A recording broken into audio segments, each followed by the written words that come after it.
Friends, we live in the best of times and we live in the worst of times. We live in this time between stories and this time between worlds.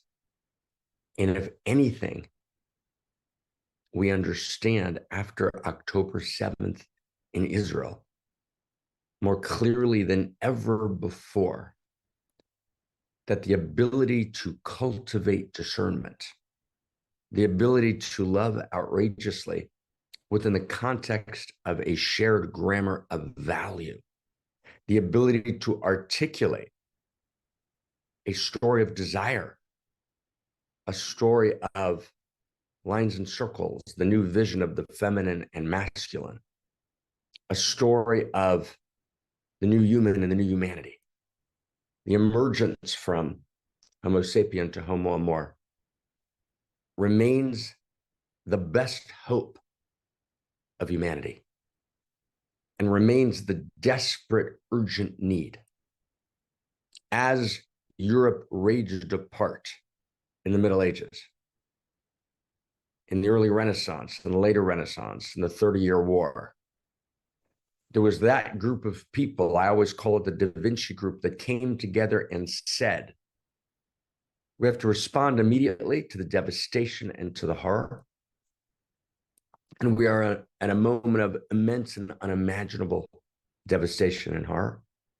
And we have to tell this new story. We have to articulate this new story. We have to go deep, because it's only this new story of value that will raise all boats and transform reality. And that became ultimately the story of modernity. Its greatness held us. Its tragic plotline flaws brought us in many ways to this moment. Now, this Sunday, we're going to get together. And I just want to say a couple of things. What are we going to do this Sunday? So, two things. One, we're going to be in joy, because we laugh out of one side of our mouth and we cry out of the other. We're devastated. We can't breathe.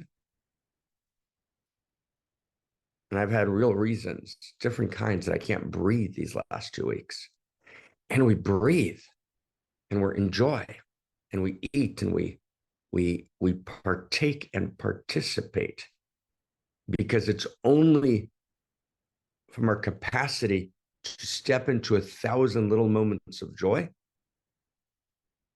even if you're in the midst of a concentration camp, they accessed 1,000 moments of joy. There's a book called Laughter in Hell, which talks about that.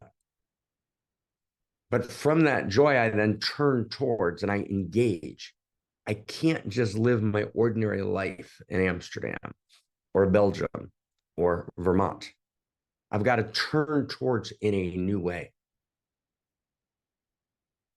And the second thing we're going to do on Sunday is, as a community, I want to invite any question. We're going to have a huge question and answer session.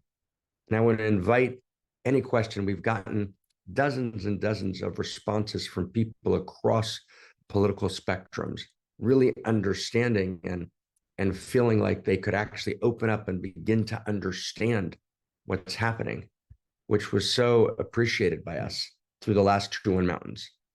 And we've also gotten, a bunch of letters from people who had real questions. And I want to invite all of those questions inside. That's how we have conversation. Right? What this is all about is how to have a conversation. If Hamas would be able to sit down with Israel and have a conversation, there'd be peace in the Middle East. And for all of you beautiful moral equivalence people, no, it's not true that, Israel doesn't want to have a conversation when Hamas doesn't. There's a moral equivalence. That's just not true. And if you're breathing now, if it's true that you're breathing, the same level of truth that you're breathing now in this moment, so trust me, I stake my life on it. That's not even vaguely true. The basic position of Hamas, which emerges out of the Arab Brotherhood, is that any kind of negotiation, any kind of conversation with Israel, which leads towards peace, is a violation of the prophet. You got to understand that. If you don't understand that, then there's nothing I can say, right? In other words, if you're not willing to actually look at facts, and these are not facts that whitewash Israel. I have been Israel's fiercest critic. But if you can't in your body understand the distinction between Hamas and a pluralistic democracy, between Hamas that degrades women in the most extreme form, and a pluralistic democracy that honors the feminine, between Hamas that kills its gay commanders and tortures them, in Israel, which is the only gay pride parade in the Middle East, if you can't get that distinction, then you got to ask yourself a question. And I want to challenge you. You got to ask yourself hard questions. There have been major forces all over the world left, which have actually been able to recognize this distinction. And there's been others, like the editor of Teen Vogue and columnists at the Washington Post and students at Harvard and professors from Yale and people all over London and all over Sydney, Australia, and all over New York, who've held rallies of jubilation, unable to just clearly condemn the atrocities. Those have to be condemned. You can't start a conversation without that. Now, you can ask yourself, how do we get here? That's a really good question. I've lived all through the Middle East. I know the Middle East. It's not just that I've read the major Palestinian texts. It's not just that I've read the Quran and the major religious texts and the major Hebrew texts. But I know many, many people on both sides. And there's many beautiful people on both sides of the Jewish and Arab world. Of course there are. But the voices that honor the feminine, the voices that honor LGBT, the voices that honor democracy are not leading Gaza. What should Israel do? This is one of the places that Yuval Noah Harari and I agree on.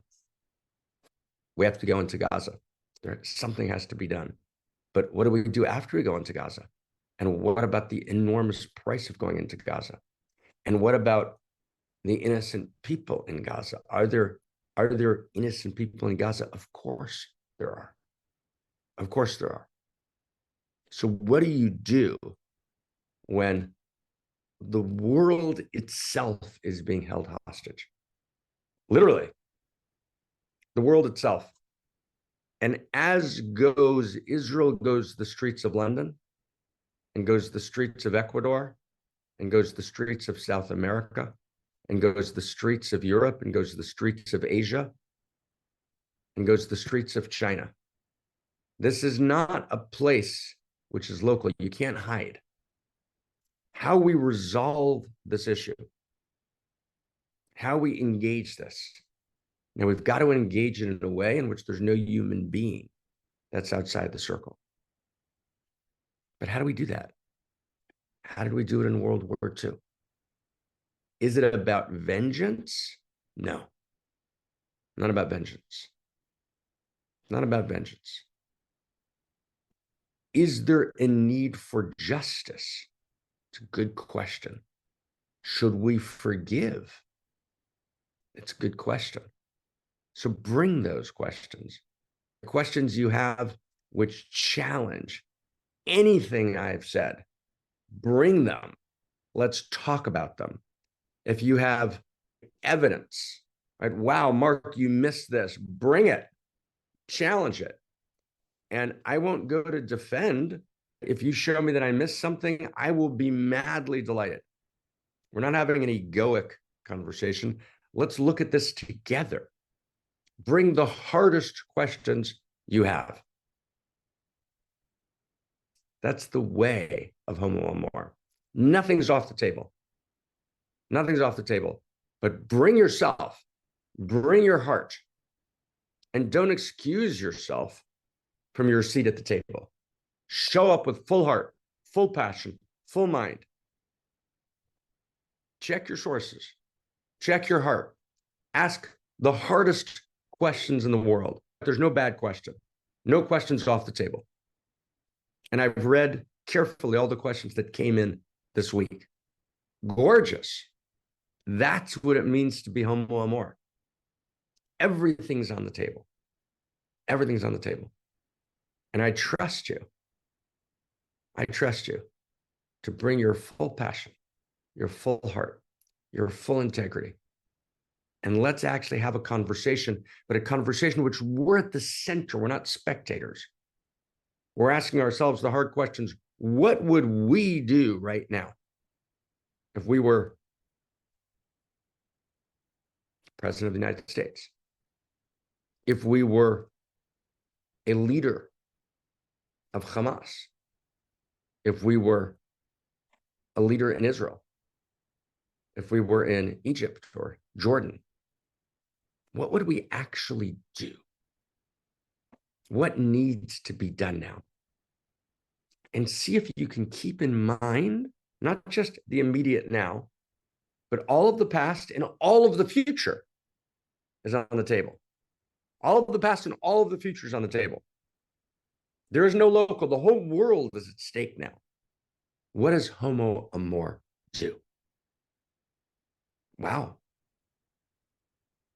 And again, last time, friends, Romans and countrymen, lend me your hearts.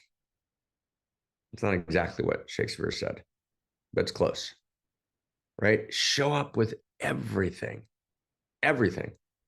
Come armed to the teeth with insight, information, challenge, anger, pain, rage, confusion. Bring it all. Let's do this together. Let's become Homo amor.